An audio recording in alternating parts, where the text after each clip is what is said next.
High বন্ধুরা, আসসালামু আলাইকুম রহমতুল্লাহি ওয়া বারাকাতুহু। আশা করি আপনারা সবাই ভালো আছেন। তো আজকে আমি অনেক কল্পনা জল্পনার পরে কিন্তু আসলাম ভিডিওতে। আমি আসলে ভিডিওতে না আসতে পারছি না, হ্যাঁ? বিগত গত ১ মাসে যে ঘটনাগুলো ঘটছে চারপাশে, এই বিষয়ে একজন সাধারণ নাগরিক হিসেবে আমি মন্তব্য করতেই পারি, হ্যাঁ? এটা আমার অধিকার, জানেন। তো আমি বেশি সময় নিব না। উল্লেখযোগ্য যে ঘটনাগুলো ঘটছে সেই তথ্যগুলি আমি আপনাদের সামনে তুলে ধরার চেষ্টা করতেছি।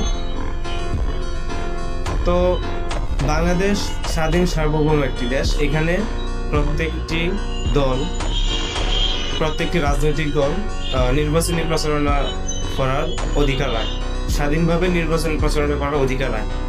এখন একটা দল আছে যে তারা মনে করে যে আমার এলাকায় শুধু আমরাই নির্বাচনী প্রচারণা করবো, আর কেউ চালাতে পারবো না। কেন ভাই? আপনারা কি আপনাদের এলাকা কিনে নিয়েছেন?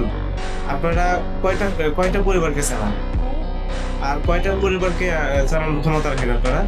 আপনারা তো চলেন হচ্ছে চাঁদাবাজি করে, সন্ত্রাসী কর্মকাণ্ড চালিয়ে চলেন। আপনাদেরকে ওই আছে ওইরকম কর্মক্ষমতাও তো নাই আপনাদের।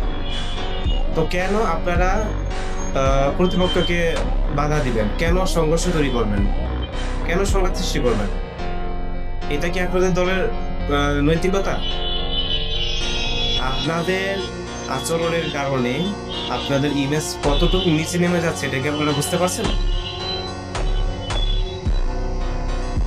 খোঁজ নিয়ে দেখেন। কিছু আমি আমার এলাকার কথা বলি। আমার এলাকা একসময় বিএনপির গাড়ি ছিল। এখানে বিএনপি ছাড়া কোনো কেউ কথাই বলতে পারতো না। আজকে খবর নিয়ে দেখেন, শুধু আমার এলাকা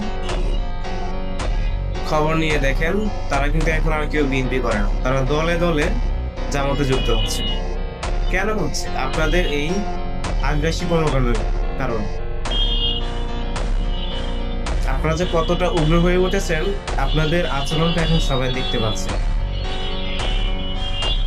কেন কেন আপনারা নির্বাচন প্রচারণায় বাধা দিবেন? কেন আপনারা গায়ে পড়ে এসে হামলা করবেন?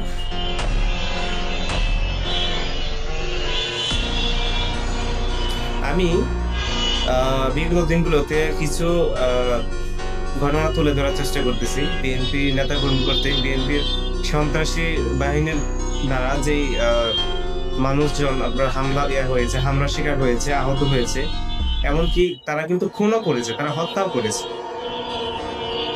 জামাত ইসলাম বাংলাদেশের ২ জন নেতাকর্মী তারা খুন করেছে বাসায় গিয়ে। তো এটা কিন্তু মানুষ দেখছে, হ্যাঁ, নোট করে রাখছে। এগুলা কিন্তু একসময় আপনাদেরকে হিসাব দিতেই হবে।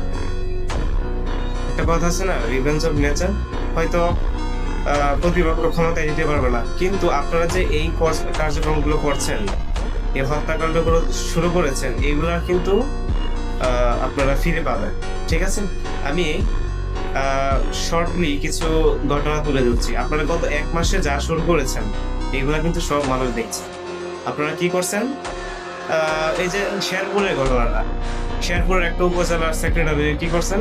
তারা কি করছিল? তারা নির্বাচনী ইশতেহার অনুষ্ঠানে তারা একটা প্রোগ্রাম করছিল। নির্ধারিত একটা জায়গার মধ্যে তারা নির্বাচনী ইশতেহার প্রচার করছিল। ওইখানে কেন ওরা গায়ে পড়ে যে আক্রমণ করবেন? আপনারা কি করছেন ওইখানে যে প্রথমে হচ্ছে কথা কাটাকাটি দিয়ে শুরু করছেন, তারপর চেয়ার মারামারি করছেন। এরপরে কি করছেন? উপজেলা যে সেক্রেটারি ছিল রেজাউল করিম, তাকে পিটিয়ে হত্যা করেছেন। একটা মানুষকে পিটিয়ে হত্যা করা, এটা বুঝেন? কতটুকু কঠোর হলে, কতটুকু উগ্র হলে, কতটুকু আক্রমণাত্মক মন মানসিকতা নিয়ে মানুষ এটা করতে পারে। আপনাদের প্রতি আমার ঘৃণা হয়, হ্যাঁ। আমার বাপ দাদা ১৪ গোষ্ঠী বিএনপি করতো। আপনাদের এই কর্মকাণ্ডের কারণে কিন্তু আমার লোকজন সরে যাচ্ছে। ঠিক আছে? তো যাক, আমি কথা বাড়াবো না, ঘটনাটা একটু আপনাদের সামনে তুলে ধরার চেষ্টা করতেছি। আপনারা এই যে কিছুদিন আগে, হ্যাঁ, শেরপুরের একটা উপজেলার মধ্যে কি করছেন? ওই হামলা চালাইছেন। ওইখানে একজন রেজাউল করিম সাহেবকে আপনারা পিটিয়ে হত্যা করছেন। আর প্রায় ১০০ জন নেতাকর্মী আহত হয়েছে এখানে। এরপর আপনারা কি করছেন? লক্ষ্মী প্রশ্ন করে কি করছেন? তারা নির্বাচনী প্রচারণা করতেছিল, আপনারা কি করছেন, দফায় দফায় দফায় দফায় আপনারা সেখানে হামলা করছেন কেন? আপনারা তাহলে দেশটা কিনে নেন, কেউ নির্বাচন না করুক, আপনারা ক্ষমতায় চলে যান। ইসিকে এটা বলে যে নির্বাচন স্থগিত করে দেন, আমরা সরকার ঘোষণা করে দিচ্ছি। এটা করেন আপনারা, এরকম হত্যাযোগ্য না চালিয়ে। তো ওইখানে কি করছেন আপনারা, লক্ষ্মীপুর সদরে দফায় দফায় হামলা করছেন এবং ওইখানে অন্তত 12 জন জামাতের নেতাকর্মীরা আহত হয়েছে। ঠিক আছে, এরপরে কি করছেন, এই জানুয়ারি মাসে লালমনিরহাট ডিস্ট্রিক্টে হাতীগঞ্জ উপজেলায় কি করছেন, তারা নির্বাচনী প্রচারণা করতেছিল। এটা তো স্বাভাবিক, তাই না? আসন্ন নির্বাচনকে ঘিরে প্রতিপক্ষ রাজনৈতিক দলগুলো নির্বাচনী প্রচারণা চালাবে, এটাই তো স্বাভাবিক, তাই না? তো তারা নির্বাচনী প্রচারণা চালাচ্ছিল, আপনারা কি করছেন, গায়ে ঘুরে সংঘর্ষ সৃষ্টি করছেন, কথা কাটাকাটি, এরপরে সংঘর্ষ সৃষ্টি করছেন। তো ওইখানে আপনারা কি করছেন, অনেকজনকে আহত করছেন। এখন আমার কথা হচ্ছে, এই যে দেখেন আপনারা এত কিছু করার পরে কিন্তু জামাতের নেতাগুলো শান্ত আছে, তারা কিন্তু শান্ত থাকবে না। এরকম যদি কন্টিনিউ করতে থাকেন তারা শান্ত থাকবে না। আবার কি করছেন, মিরপুরে যে কিছুদিন জানুয়ারিতেই হয়তো 8-9 তারিখে সম্ভবত, এখানে ঢাকায় মিরপুরে জামাতে ইসলামের যে নারী নেতাকর্মীরা ছিল, তারা সুন্দর পোশাক পরিধান করে সুন্দর লেবাসে তারা কিন্তু নির্বাচনী প্রচারণায় নেমেছে। তো তারা, আপনারা কি করছেন, তাদেরকে বাধা দিয়েছেন কেন? তারা কি আপনাদের বাড়ির, আপনাদের মাথা দিয়ে যাচ্ছিল, আপনাদের বাড়ির উপর দিয়ে যাচ্ছিল? নির্ধারিত এরিয়ায়, পূর্ব ঘোষিত এলাকায় তারা নির্বাচনী প্রচারণা চালাচ্ছিল, আপনারা তাদেরকে বাধা দিয়েছেন আগে, এরপর কি করছেন, তাদেরকে ব্যথা পিটাইছেন। চিন্তা করেন, নারী যেখানে আমাদের মা বোনরা নিরাপদ না, যাদের হাতে আমাদের মা বোনরা নিরাপদ না, তারা আগামীর বাংলাদেশ কিভাবে গড়বে? আগামীর বাংলাদেশ তারা কিভাবে গড়বে? আপনাদেরকে দেশের জনগণ কিভাবে বিশ্বাস করবে?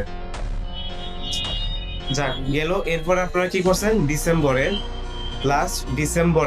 2025 ডিসেম্বরে কি করছেন, জামাতের নেতাকর্মীরা তারা বিজয় র্যালি পালন করছিল। তো সেইখানে আপনারা কি করছেন, হট্টগোল সৃষ্টি করছেন।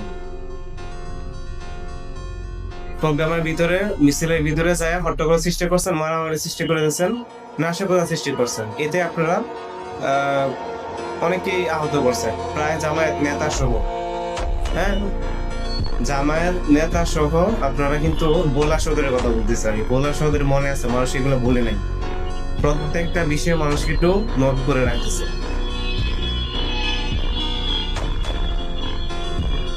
জানা, তো সেখানেও আপনারা কি করছেন, জামায়াত নেতা সহ 15 জনকে আহত করছেন। শুনেন, এই যে এটা কিন্তু ধৈর্যের পরিচয় দিচ্ছে, আপনারা ধৈর্যের সীমা অতিক্রম করবেন না। আপনারা কি মনে করছেন যে এইভাবে নাশকতা সৃষ্টি করবেন, হামলা করবেন, খুন করবেন, আর এইগুলা এই জামায়াত ইসলামরা কি নেতা কর্মীরা কি শুধু সয়ে যাবে আর কিছু করবে না? এই যে বলে না জামাত শিবির রক কাটা, আপনাদের মতো লোকজনকে রক কাটা দরকার। আপনাদের মতো সন্ত্রাসীদেরকে এই ধরে ধরে রক কাটা দরকার। একবার যদি শফিকুর রহমান বলে যে ওদেরকে প্রতিহত করো, টিকতে পারবেন তাদের সামনে?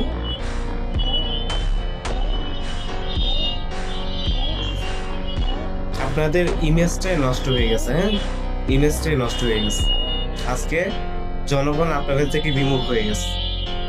আমার এই ভিডিওটি দেখার পরে আমার দু ব্যক্তি বর্গরা হয়তো তাদের ক্রোধ বেড়ে যেতে পারে, আমার উপর রাগ করতে পারে। আমার আসলে কিছু করার নাই। হ্যাঁ, যেটা ঘটছে দেশের চারপাশে, যেটা ঘটছে আমি সামান্যটুকু তুলে দেওয়ার চেষ্টা করছি। তো যদি আপনারা মনে আঘাত পেয়ে থাকেন, ক্ষমা দৃষ্টিতে দেখবেন। আমি যা বলেছি সত্য বলেছি, হকের পক্ষে কথা বলেছি। যদিও আমি কাউকে কষ্ট দিয়ে থাকি, আমাকে ক্ষমা করে দিবেন। আসসালামু আলাইকুম ওয়া রাহমাতুল্লাহি ওয়া বারাকাতুহু।